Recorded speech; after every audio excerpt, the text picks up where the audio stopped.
Heyo, I hope you can hear and or see me, because I hope I switched on the correct camera. Otherwise, yeah, we'll find out what goes on. Good morning, everybody. Let's do writing sprints, and let's not talk about the fact, or maybe let's find out which government will collapse today. Any any suggestions?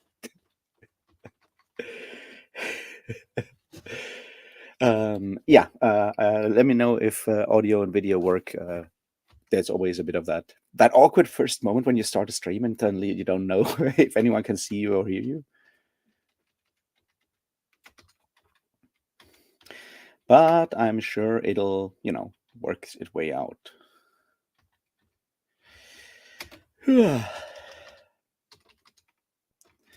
Yeah, great day, I guess.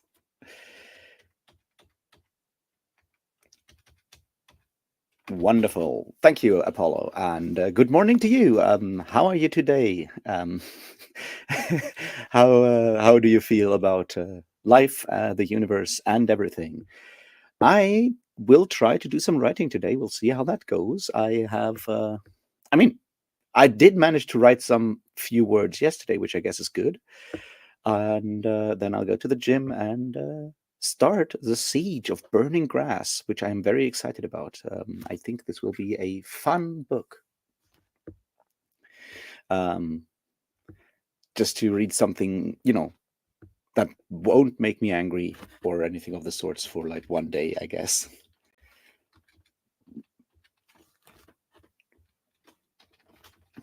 Which is what I usually do. And I'm almost done with the really, really, really excellent The September 6 and The Struggle for the Soul of Mormonism, which I mostly read yesterday. And it's a really interesting book for people that are interested in Mormonism, which nobody should.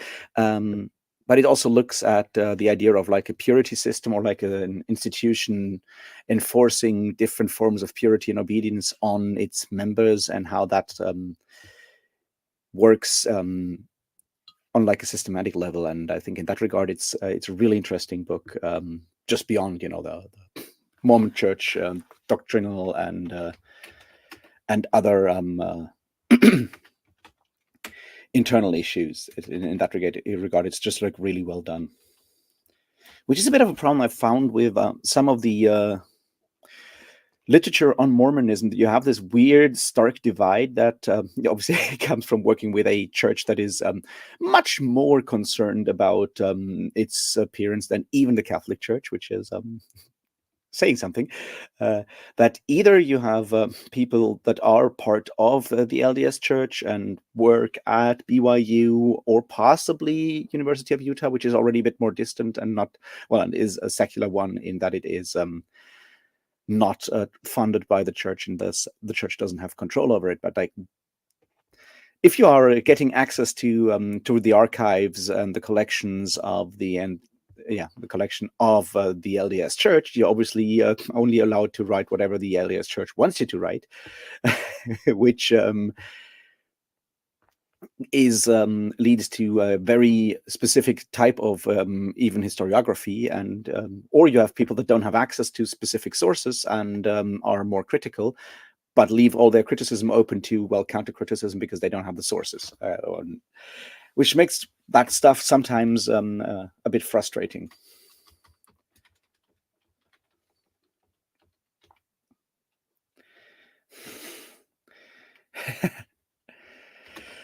Yeah, well, that's what we get for living under capitalism. But what can you do? Yeah. I guess technically the English word for Lohnarbeit would be wage labor. So yeah, no. Yeah, so that was an interesting book to read yesterday. To see those structures, those different aspects, and the way like a church, like the LDS Church, is talking about different forms of knowledge, spiritual knowledge versus scientific knowledge, and how one is privileged over the other, and you can guess which one is which in an LDS framing. What is interesting for me about like the Mormon stuff that I've learned over the last weeks or months is that he can like basically see how a strictly hierarchical, rigidly structured church is forming the same way that, say, the Catholic Church formed. And there's a lot of parallels, I would argue, between Mormonism and the Catholic Church in that regard. But since this is happening over the last 200 years, we have way more documents about it than we do have about like early church, Christian church history from the first couple centuries in that regard. So it's really interesting to see that, and maybe get at least like a glimpse of like how we ended up with the Catholic Church that we have 2,000 years later now, I guess. So that's a really interesting part of it for me.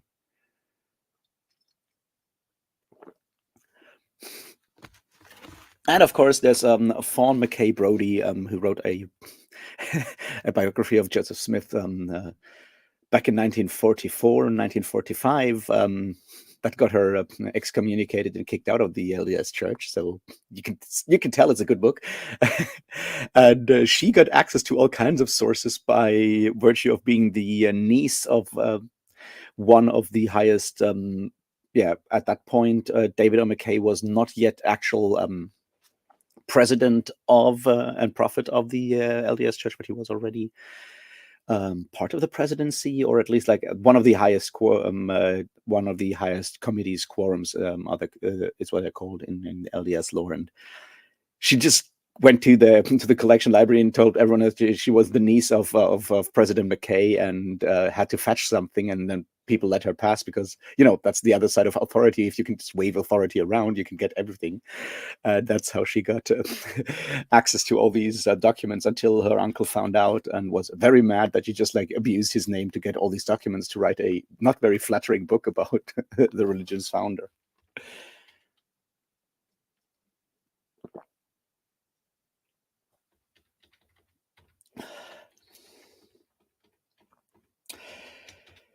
Yeah, that's the thing, right? The video, I mean, I hope I'll do it justice. I will have to start filming today. Yesterday was a day that did not. I wanted to start yesterday, but then I had to run around a lot and only came home at like 11 p.m. And that's not exactly the frame of mind where I want to record like serious video stuff at that late hour. So hopefully today I can finally start recording at least the first part. I feel I've probably mapped out the structure of the entire video at this point, so that should work. And I hope I'll be able to, get information out in a meaningful way, and maybe some people will actually like it.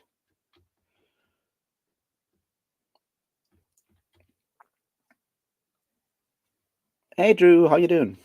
I assume it's late for you, not like out here where it's early morning, and well, not that early to be. 8 a.m. is only early morning for people that don't have to work, I guess.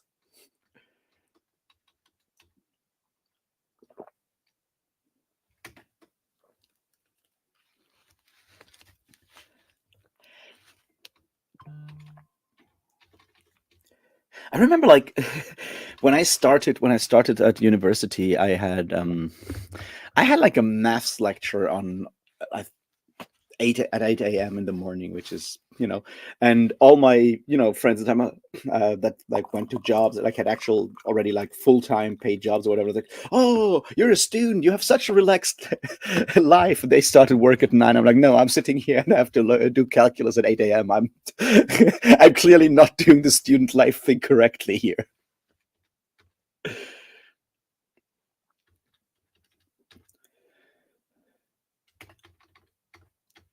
Oh yeah, 2 a.m. is yeah. Yeah, I feel like a lot of people have been struggling lately with sleep. It's not the kind of political landscape where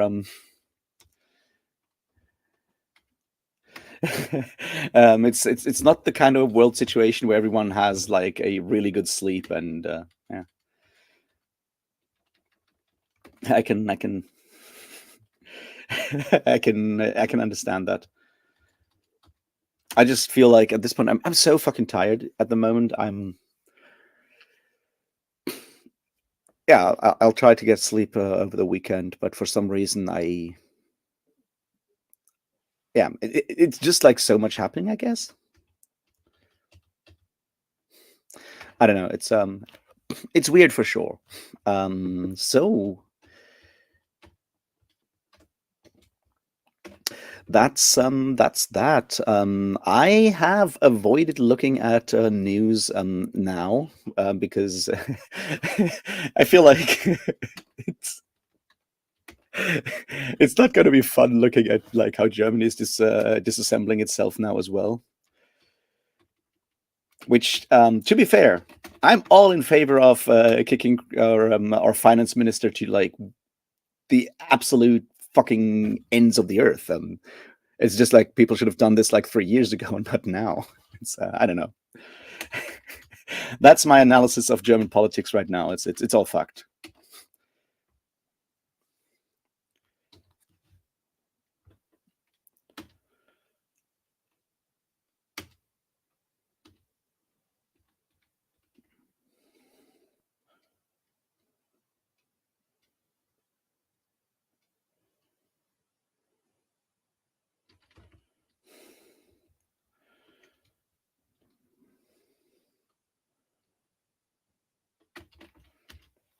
So yeah, good times all around, I guess.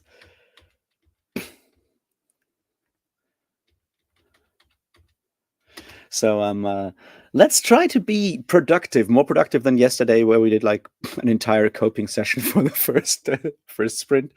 Let's try to actually do something productive and read or write or I don't know, all those things that we kind of try to do. I still have 680 unread emails. That's something I should probably fix as well,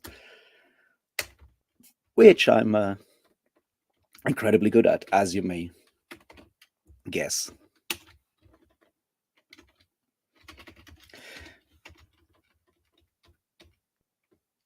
So yeah, let's do like 45 minutes of trying to do something productive, and then I'll be back to chat a little bit and whatnot, and then we'll try to do the same, and then I can go and hurt myself in well, the cult of physical masculinity, which I suspect is at least as toxic as the Mormon Church. I shouldn't have said that. I'm sure there's benefits to doing this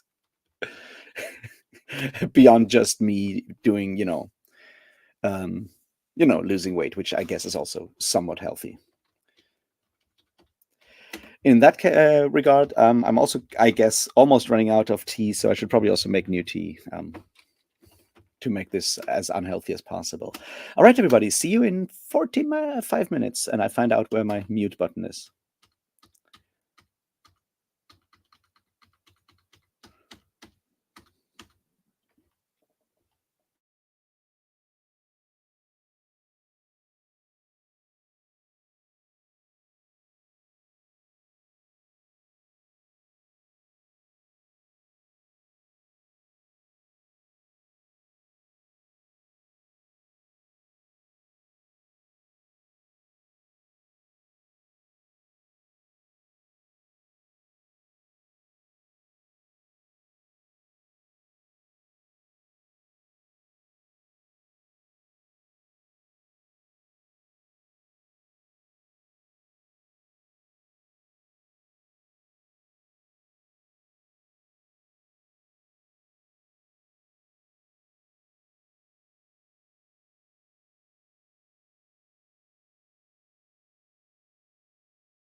And we are back, or I am back. I don't know about you guys.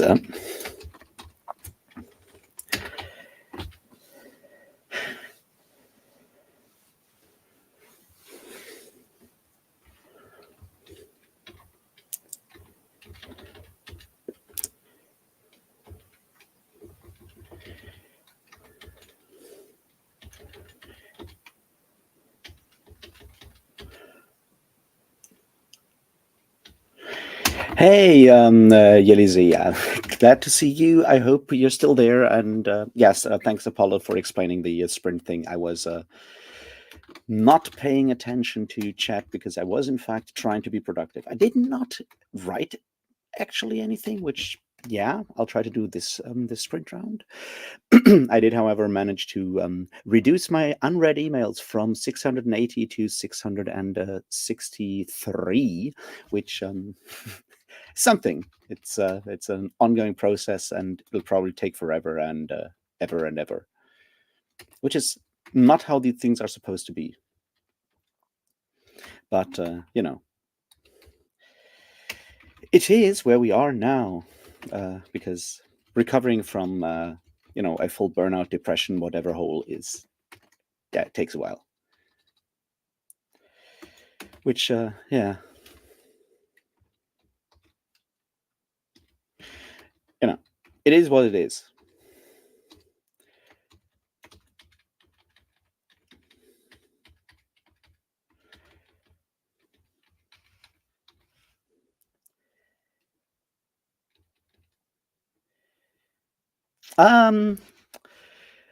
Kat, first of all, hey, sorry, the chat thing is slow today. I did not stop at 666 because I did not pay attention to the counter, and then it was 663. And but I'm sure it'll pile up again, and then I'll try to keep them at 666 for as long as I can.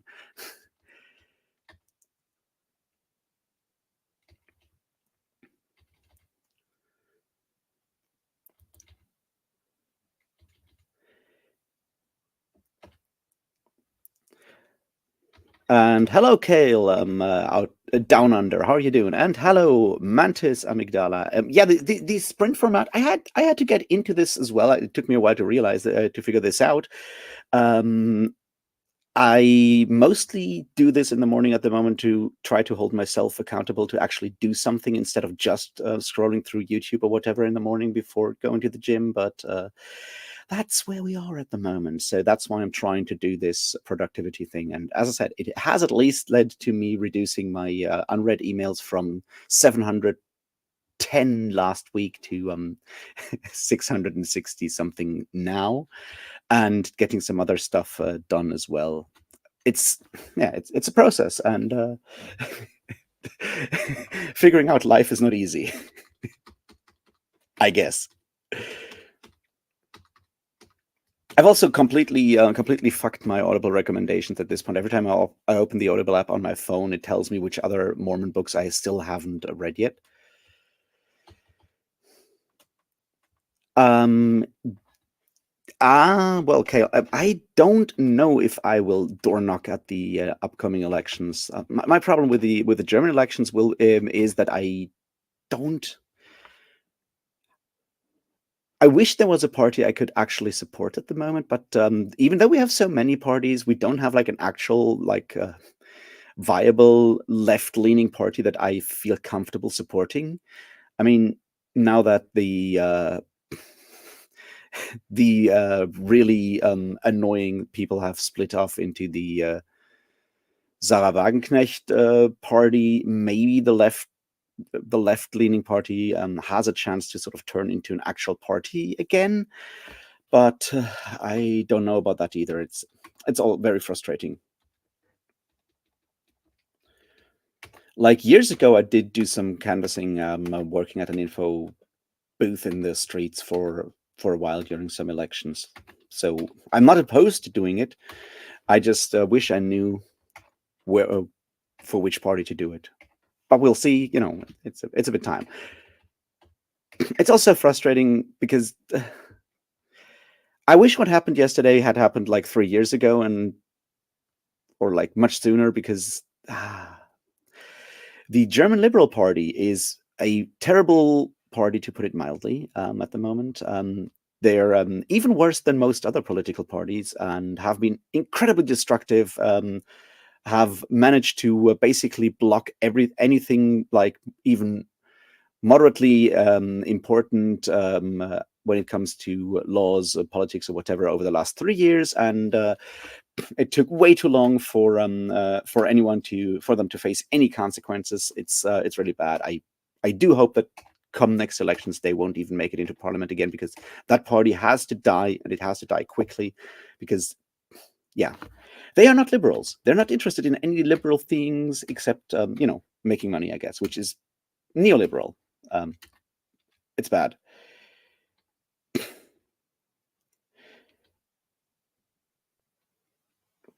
The SPD are the Social Democrats. Then we have CDU, which is the Christian Democratic Union, or, well, the sort of conservative people. Then we have FDP, which means Free Democratic Party, which are the so-called liberals. Then we have Die Linke, which just means the left, which are supposedly left, but have a very, very fraught kind of history because of they started out as basically the sort of leftist party after the reunification. The SED, the Socialist Unity Party of East Germany, turned itself into the Party for Democratic Socialism, which is how they started out. And then with our first Social Democrat, what you might call the the new labor movement in like the late 90s, early 2000s, we had a socialist SPD Chancellor Schröder, and he basically did the same thing that people like Blair did in the UK and so forth. And there are some people, possibly for political reasons and reasons of integrity, but most likely for ego reasons, split off that party at the time and joined those remnants from the GDR and formed that sort of left party. But it was basically mostly riddled with, on the one hand, survivors of the GDR that were much closer to what you might call old school communism. GDR style communism, I guess. Very, very friendly towards Russia, always have been, on the one hand, and you have a lot of like discontents from the Social Democrat Party, and so it was mostly about very vindictive and problematic politics for a large part, and that has basically made the German Left Party basically unvotable for me, at least, because they are not doing actual leftist politics, but are mostly about taking revenge on the Social Democrats or cozying up to Putin, and have been for a long, long time. And they have now had a new split because one person, that being Sarah Wagenknecht, who's arguably one of the most popular, or at least well-known politicians in Germany, has for a long time basically held that party, the leftist party, hostage with her popularity. And she finally stepped out of there and formed her own party earlier this year, late last year. I'm not completely sure about the official sort of dates, because she's been flirting with that for a long time as part of holding the party hostage. And now she's doing her own thing, which is technically sort of leftist populist, but also highly nationalist. So it's a bad thing. And so ideally, the actual Die Linke, the left party, could potentially use this moment to sort of figure out how to actually do leftist politics in the 21st century. I am not yet confident they will do, though. And then we, of course, have the Green Party, which is the Green Party, but also has become incredibly bourgeois over the last 20 years, on not necessarily doing any form of progressive green politics in the way I would consider to do green politics once again in the 21st century, which is makes them incredibly unpopular. But then we also have like we have mainstream media in Germany the same way everywhere has, which means it's incredibly easy to be hijacked by conservatives and right-wing populists to stoke anger against, especially the Green Party. Do the whole thing where you call them soy and all of that crap. And then we of course have the AfD, the fascists. it's a messy situation in that regard, and yeah. The guy I'm pissed at is Christian Lindner, who's the leader of the Liberal Party, who's the Free Democratic Party, and he's basically at this point a lobbyist for Porsche and not much else, I guess. And it's really frustrating because they are the smallest party, were the smallest party in the coalition government for the last 3 years, but because you know. That gave them a lot of sort of power because they could always threaten to leave the coalition and get like incredibly bad laws passed or block good laws because the rest kind of had to depend on them in a lot of ways, and it was really bad. It made it basically impossible to invest in infrastructure, or at least in important infrastructure. We bleed out the public transport, train systems, and so forth.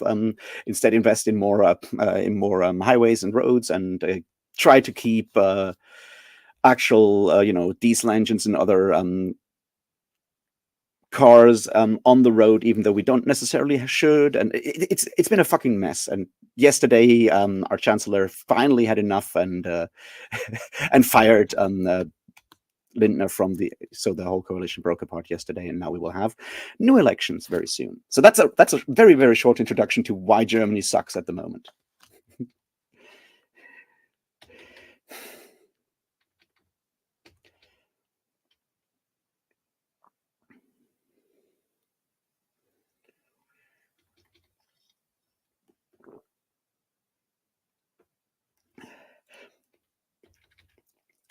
See, the problem, Mikhail, is like I think voting green in theory, I would love to vote green if they would actually do the kind of like green progressive politics that I think we need. But they have also, they have certainly become more bourgeois, slower, and more focused on trying to be popular than actually saying something. I think if there's one big problem that I see with any form of sort of, how can I say this,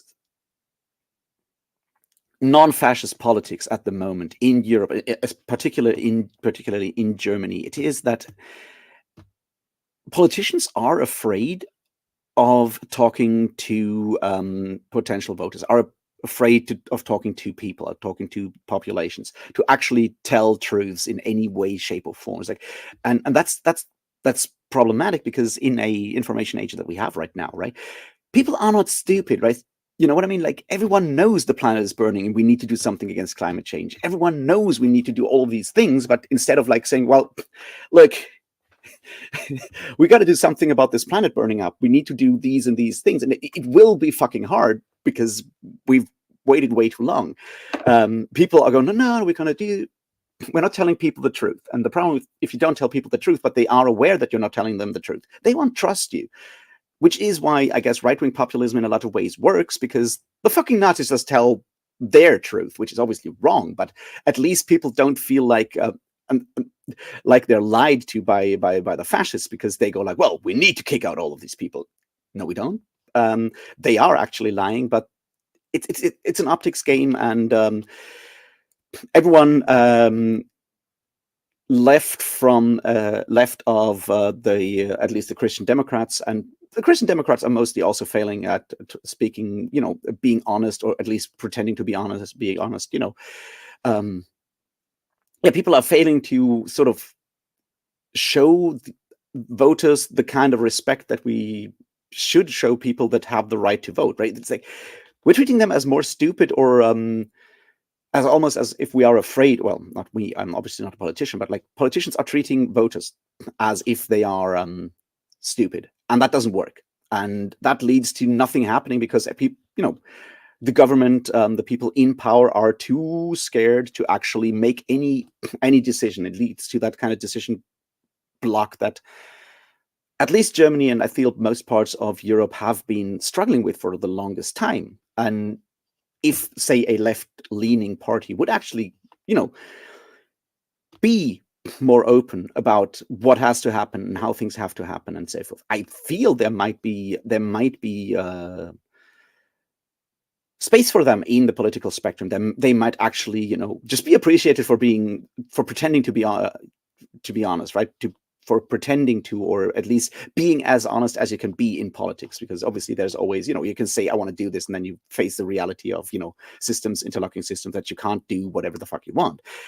I get that, but like, just actually, not treating the average voter as if they have to be handled through cotton and never ever be told anything serious. I think that's something that is very much not happening, and that's one of the reasons, one of the things that has given the populist right such an edge in recent discourse, because they are not afraid. They are not fucking afraid of anything.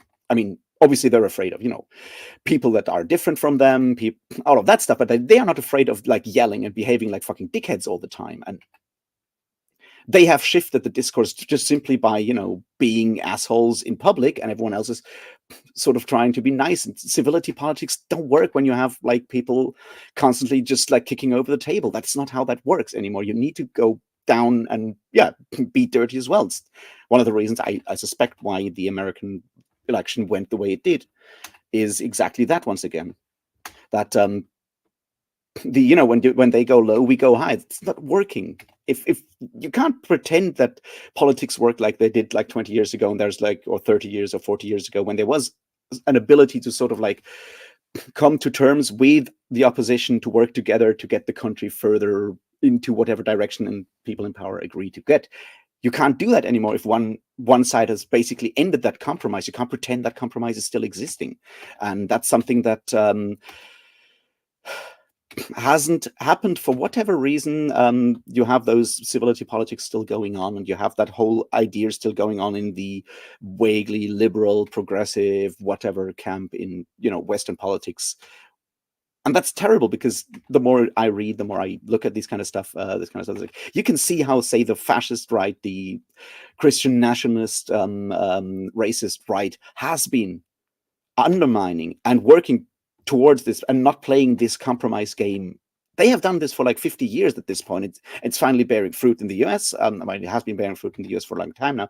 They have not played that game for a long time, but people are still pretending, or the other side is still trying to go like, well, if we just play nice, maybe the other side will also come back to play nice. And that's not how that works. You need to, at some point, actually, take off the gloves and just like give the other side that knuckle sandwich they have been deserving for the last half century.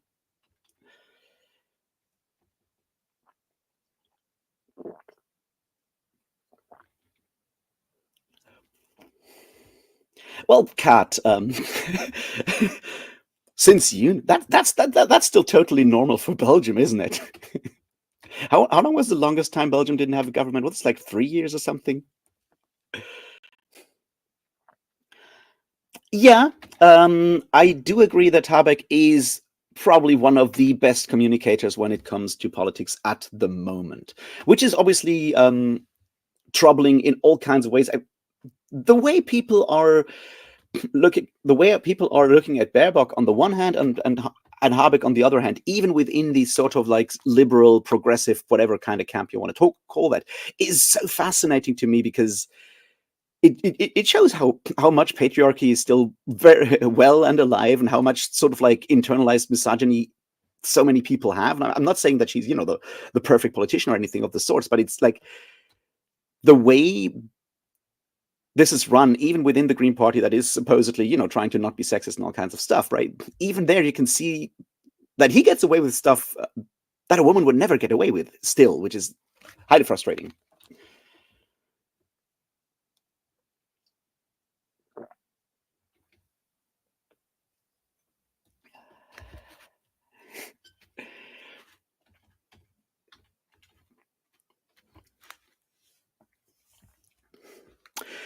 Yeah, I remember that that whole thing. I have like I have had friends in Belgium for like years and years, and so every time I was like, "Hey, you guys, do you have a government yet?" And they're like, "No, we don't." It's been a long time, but then again, maybe that's a hopeful thing to see, that even Belgium can function at least on some level without a government. Should give us hope that governments aren't as important as we might think they are.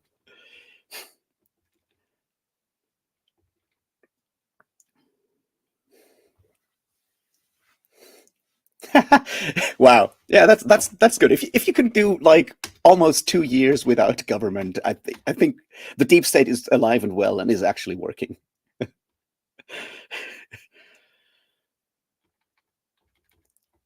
Yeah, yeah, definitely. I do agree that Habeck is doing good work in that regard. Within the possible within like the framework that he's and the sort of like boundaries he's been given over the last years, he's doing all right. It could be much worse, and is I guess the point there. But then again, I'm pretty sure that come elections, the Green Party under Habeck will be more than willing to go into coalition with the Christian Democrats, and that will mean that they have to basically do nothing and maybe get like one sort of like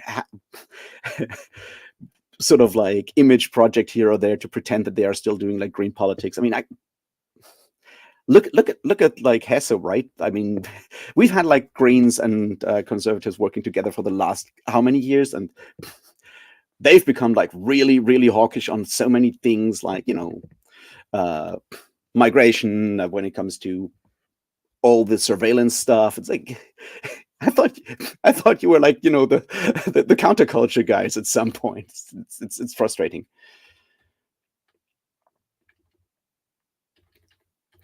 And yeah, Kale, I mean, 1980, around 1980 is sort of the point where like that next stage of neoliberalism kind of kicks in, and that leads to labor basically giving up a lot of like space because of economic changes, where like especially in the West you have like this shift from like actual manufacturer to like more like service industries and stuff like that, and the old school labor parties, which were like much more tied to unions and stuff like that, sort of lost a lot of their constituency, I guess, and have never fully figured out that there is labor beyond standing on an assembly line or going down into coal mines to get like lung within 10 months or whatever. There are other parts of labor that could be sort of that also need protection, that also need have all these needs, but for some reason a lot of labor parties in the West have never figured that one out, and that's also like frustrating.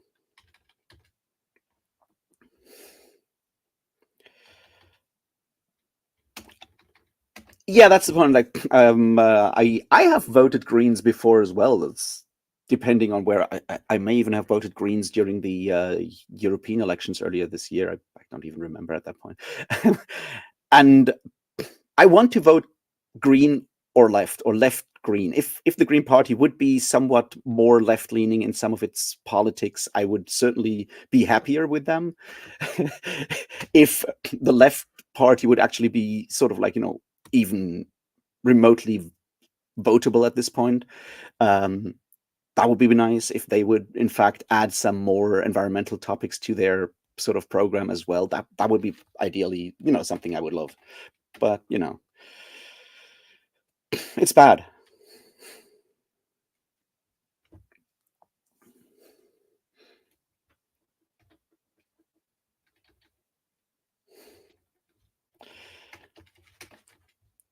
Yeah, I guess in that case, that was probably a good thing in Australia. But yeah, it kind of leaves people on the sides in some regard if you move towards that, because you'll always have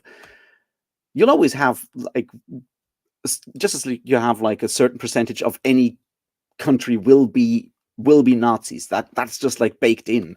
I would guess it's somewhere between 5 and 10% of any country will be very racist and will be sort of susceptible or amenable to what basically boils down to dismantling democracy and discriminating against everyone who's not like you.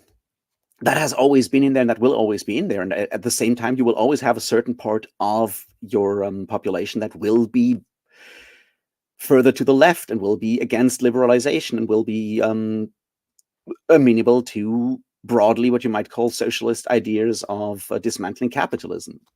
I hope that it's a larger percentage than the Nazi percentage, but you never know. And it's a bit, it's a bit fucked up.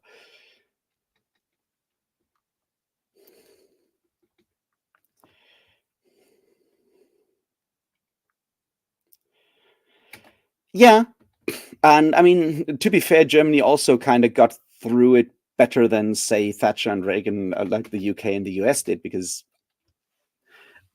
we're still sort of.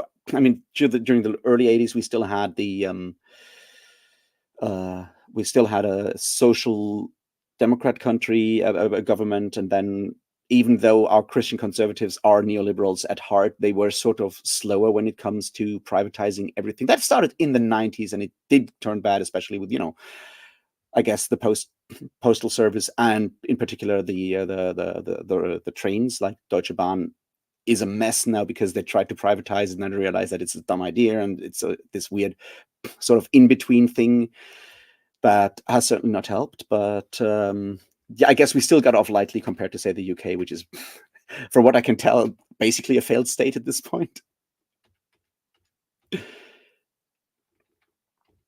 All right. We've been talking much longer than I thought. Let's try to do something productive. I have, as I said, I managed to reach my like a word count of 509 words yesterday in this thing that may or may not become fiction. Um, so my thought was that I'll try to add another, I don't know, 100, 200 words or whatever I can get done in 45 minutes, which means that we'll be done by, I guess, 10:15, and then we'll slowly end this, and I'll hit the bus to the gym in an hour. That sounds like a reasonable idea, I guess, from where I'm standing.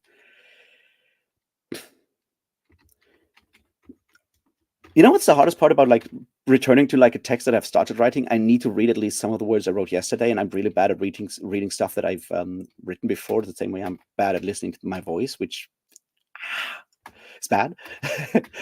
I hate editing. I've always hated editing. It's one of the things that made it really hard to write papers at university. Is like I gotta go through this again, and I have to look up. I have to make sure it's done. And I'm reading what I've written like the day before, and I'm like, no, this is bad. This is so bad. I'd rather write it again from scratch, which is not how you should do these things. Just saying.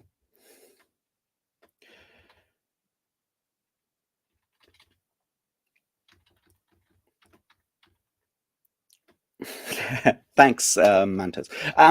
Kale, I don't know how many miles, kilometers, or whatever I run, because it's still a screen. It doesn't tell me what how I just run by the clock, and I do like 2 hours of running on Mondays, on Wednesdays, and on Fridays, and on Tuesdays and Thursdays I do like half an hour of running to just to warm up, and then I do like half an hour of weights, and then I do another hour of running afterwards. So lots, I guess. I'm certainly. I mean, I did lose something like 10 kilos since the beginning of the year, which I guess is a good thing. So that's sort of like the metrics that I'm using at the moment. I can run for 2 hours, and I am less heavy than I was 12 months ago. Which I feel both of these are important. The running 2 hours part is more important though, because it allows me to survive metal festivals in the summer, because their stamina and endurance are incredibly important if you spend like 14 hours in front of stages. Certainly doesn't help. It doesn't help, that much if you're, out of shape. All right, let's be productive then.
And I am back, and maybe so are you. Who knows?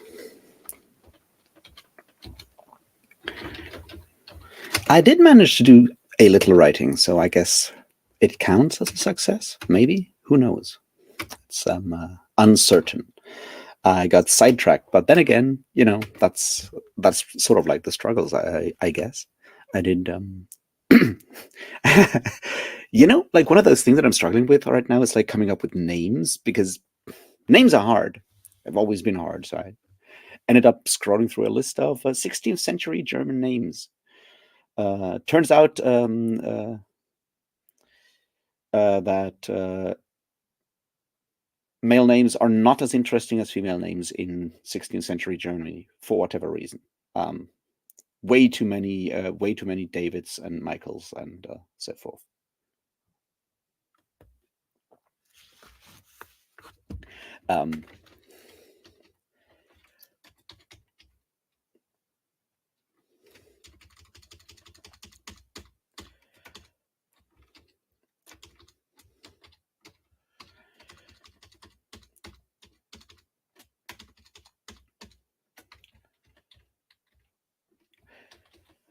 Hey, Aura, how are you doing? I am slowly wrapping this up, but glad you come in.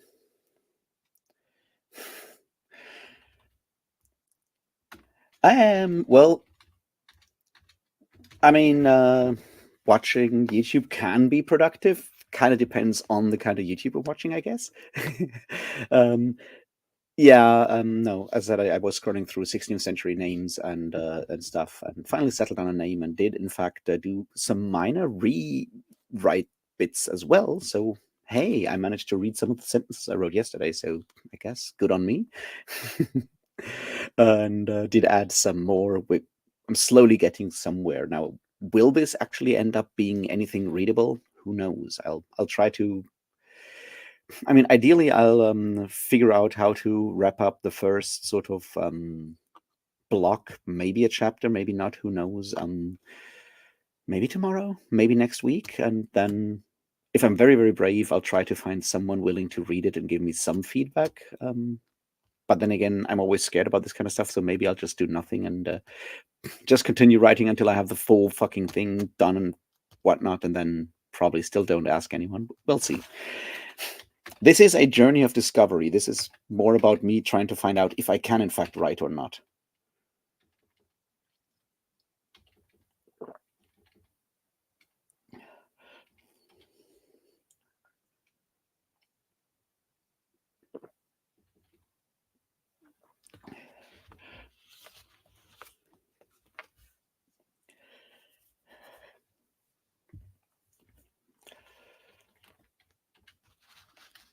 Well, first of all, I'm sorry you're sick. I hope you get better soon. And cool. What kind of pen and paper adventure are you working on? What kind of game, if I may ask? Which is, of course, something that, yeah, I want to get back to actually running games as well. I've done this before, of course. Next weekend we'll play with like a group that I've been playing with for like ever. So there's that.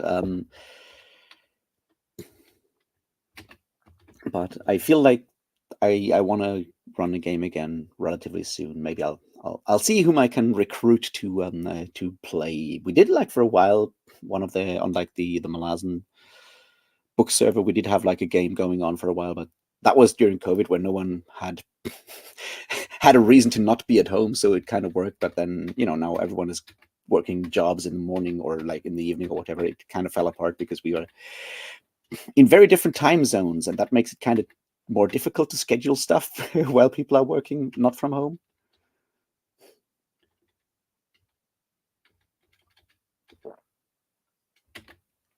Yeah, I mean, I'll be here tomorrow, I guess. So you are more than welcome to try tomorrow again. I'm sure that'll work. I hope it'll work. And thanks, Apollo, for yeah. I mean, obviously, you don't have to agree with all my takes, and this was very spontaneous. But thanks for telling me it was thorough. And I've never studied political science. Obviously, I know people who do or did, and But I mean, I feel like if you study philosophy and study history, you kind of get at least some parts of the political science stuff, because there's like usually there's some overlap. So pedagogy, I've always stayed away from. I tried. I thought about doing like a teaching degree, and then I had like the first like introductory lecture on that you have to do in Marburg when you just start doing a teaching degree, and it just annoyed me so much that I decided there back and then, back then, right? Yeah, no, not gonna happen. I am not made to be a teacher, at least not a school teacher, which may be a good thing that I didn't do that.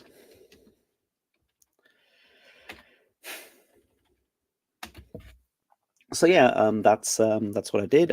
I'm not going to do a word count thing today. I feel like there's the next danger is if you're writing on something, doing like a word count every 5 minutes can be really crippling, because you're like, oh, I've just like spent half an hour writing, and then it's just like 10 words. And you're like, oh, I'm so bad at this. I guess I'll just give up. So I'll just write, and I'll try to not look at like how much I've done in actual words, because yeah, not the way I would do this.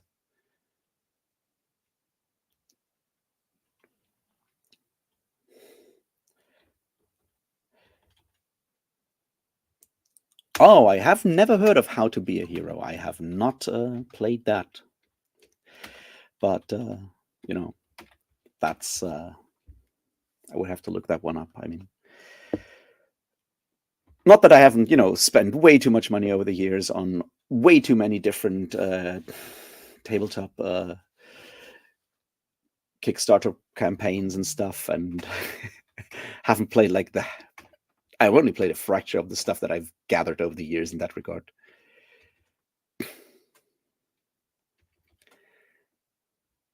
Yeah, the names, like, that's like, you'd think like after years and years of running games and playing games, I'd be better with coming up with names, but no, definitely not.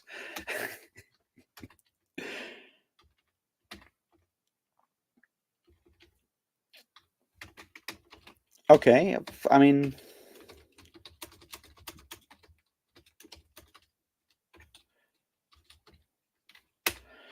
maybe. I mean,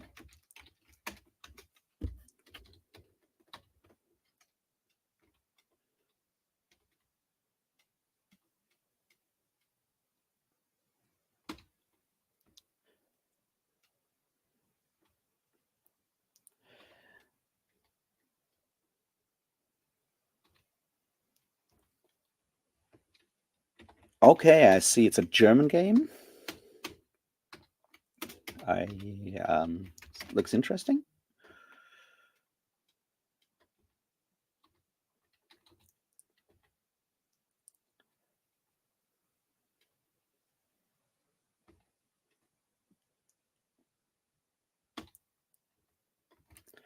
Ah, interesting. So it's more like a group kind of thing, I guess, from like what I see on the page, that people can sort of work with this.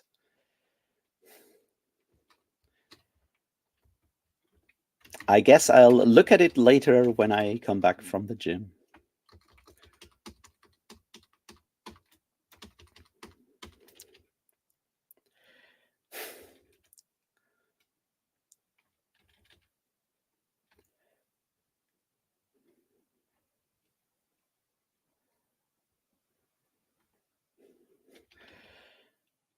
I mean, I mean,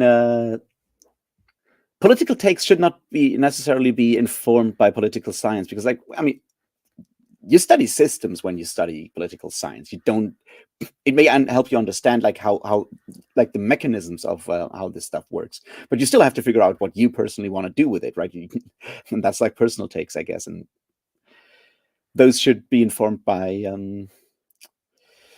how you view the world and how you live in the world and how you feel in the world, and nothing else. And then you can be obviously tactical or whatever when it comes to voting and stuff, but like that's not something that I feel like political science can help with. It's the same thing with philosophy, right? You study philosophy and you meet people at a party or whatever, and people are like, oh, so what are you studying? you tell them I study philosophy, and they're like, "So, what is your philosophy?" I'm like, "That's not how that works. That's not how that works at all.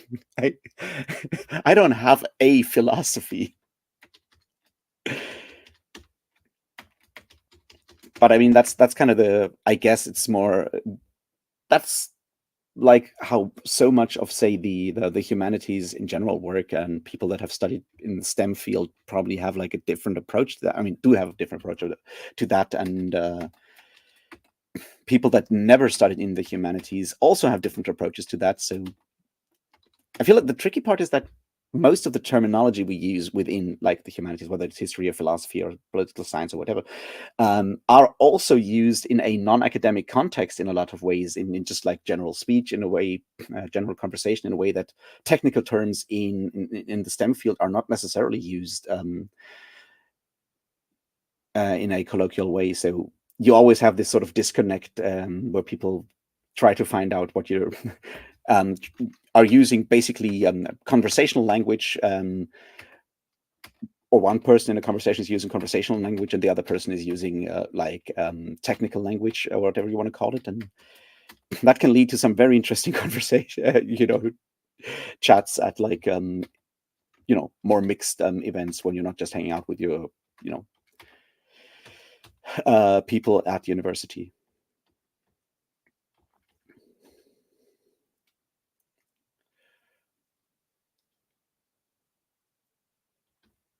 Oh no. Well, yeah, I can sympathize with that, Cat. Starting papers is really, really hard.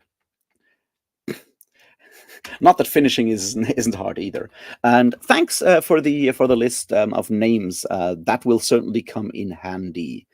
Um, I can just do the usual thing, which is just like roll a die and pick a random name.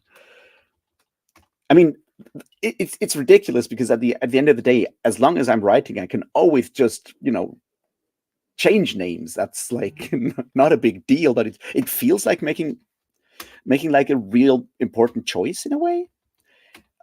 It's weighed with consequences, or it feels like it's weighed with consequences that are actually not really there. God, being human is difficult.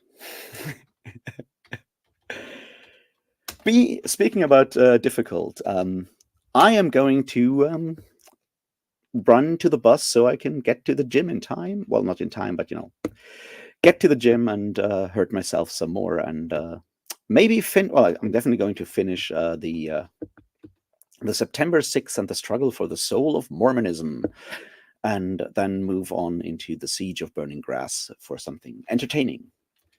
And if I'm really, really motivated later today, I will try to make a video on Wild Faith by Talia Lavin, which is, probably